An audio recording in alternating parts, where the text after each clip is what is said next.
Hello everyone, this is Norio Hakawa in Rio Rancho. Today we have a special guest, world-renowned military aviation historian and world-recognized UFO researcher, Michael Schratt. Hello Michael. Hi Norio, good to be with you.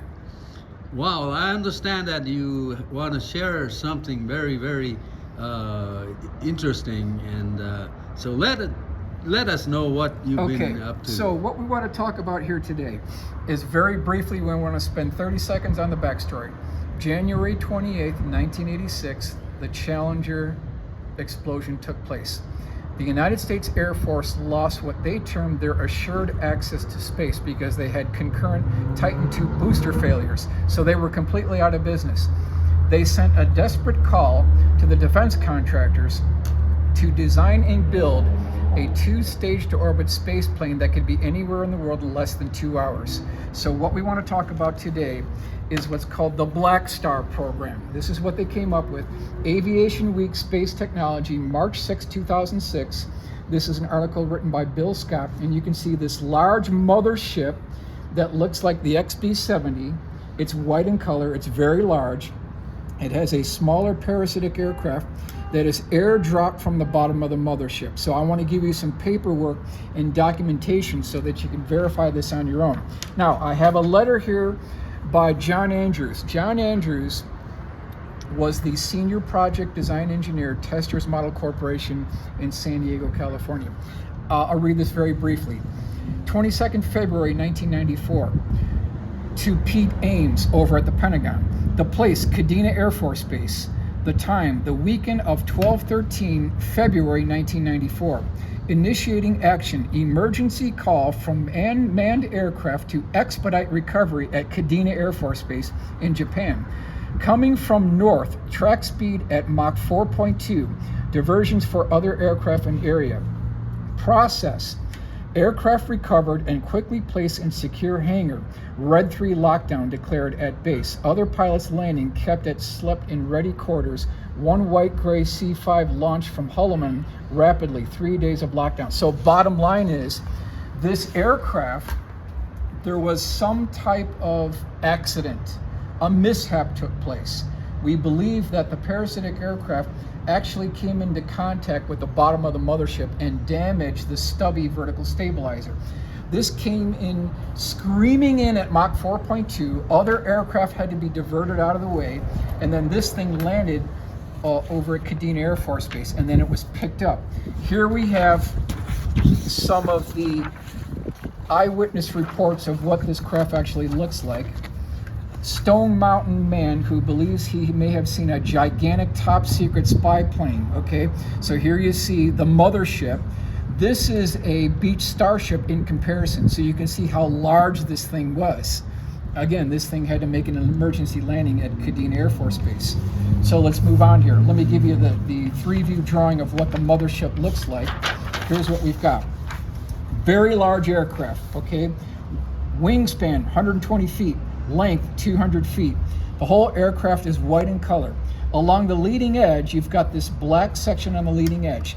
At the end of the delta wings, you've got 16-foot long winglets. You also have variable geometry canards with winglets on the canards as well. A crew of 3, pilot, co-pilot, launch control officer. He is the liaison between the mothership that you see here and the parasitic aircraft. On the bottom of the aircraft, it looks like someone took an ice cream scooper and caused a cavity for the placement of the parasitic aircraft. We'll go over a couple things here. Length, again, 200 feet. J93 variable cycle engines. Okay, let's move on to the parasitic aircraft. Here is what was landing at Kadena. The bottom of the aircraft. Like you said, Kadena Air Force Base is in Okinawa, Japan. Correct. So on the bottom of it, we have these same heat ablasive, thermal resistant tiles taken directly off the space shuttle. It also has these 4 grooves milled into the bottom of it. On the bottom section where the landing gear are, it's got pogo landing gear. So you've got these pogo landing gear, and it's got outriggers. You've got linear aerospike engines here. Here's the large vertical tail that was stubby and damaged when it made contact with the bottom of the mothership. For the Q-Bay, it has synthetic aperture radar satellites that can launch in low Earth orbit, or it can launch these rods from God with depleted uranium rounds. Now, a couple points I want to make out. If you look at the sides of this aircraft on the back, it's got what looks like ports or holes. And this is for SRBs. The SRBs, solid rocket boosters, are loaded into the back of the parasitic aircraft like shotgun shells. And then when they get going, they launch these things off, and that's how this thing really gets going. Here's the drawing by my good friend, the late Mark McCandlish. He's the best in the world. No one can beat Mark McCandlish. So I said, Mark, you got to give me a drawing of the parasitic aircraft being airdropped from the bottom of the mothership, and this is what he came up with. Beautiful drawing, beautiful drawing. Let's continue on. So here we have the craft. This is being offloaded now at Holloman Air Force Base. This was seen by a transient F-15 pilot. So you've got this large C-5 Galaxy with the cargo bay nose tipped up, and then there was a tarp. The witness said that there was a tarp covering the stubby tail, and then these linear aerospike engines on the bottom of a back section of the craft itself. Here are the shotgun shell sections for the solid rocket boosters. Let's continue on. So I took all the drawings that I just showed you, and we got a world exclusive for you here, Norio.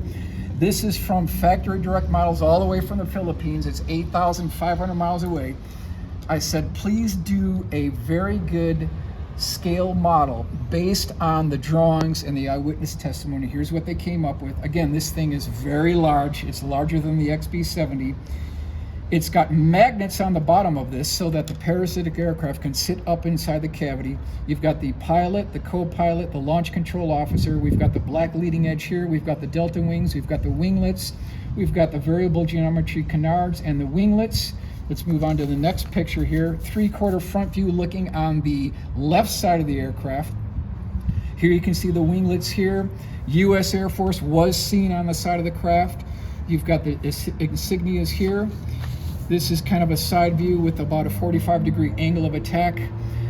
Stars and bars. Again, this black leading edge was seen by multiple witnesses. The whole aircraft is white. We've got Jim Goodall, who has a friend who worked at Edwards Air Force Base, who also said, he called up Jim and said, Jim, I thought the XB-70 was retired and canceled in the 1960s. Well, I just saw something that looked exactly like the XB-70.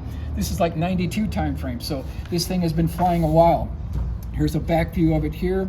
Here's the stand that it sits on. Let me do one more here. Now this is your parasitic aircraft that sits up inside the cavity here. You've got the ablasive tiles. There were red sections here for high heat to dissipate the high heat. These are the linear aerospike engines. Here's another view of it here. So just wanted to give your viewing audience a brief overview of the Black Star program, which was a 2-stage to orbit spaceplane system that can be anywhere in the world in less than 2 hours.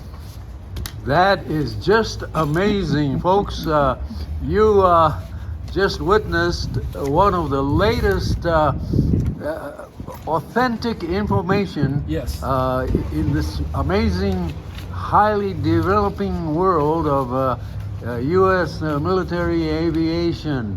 And once again, this was Michael Schratt, right here as a special guest of mine in Rio Rancho, New Mexico. Thank you so much.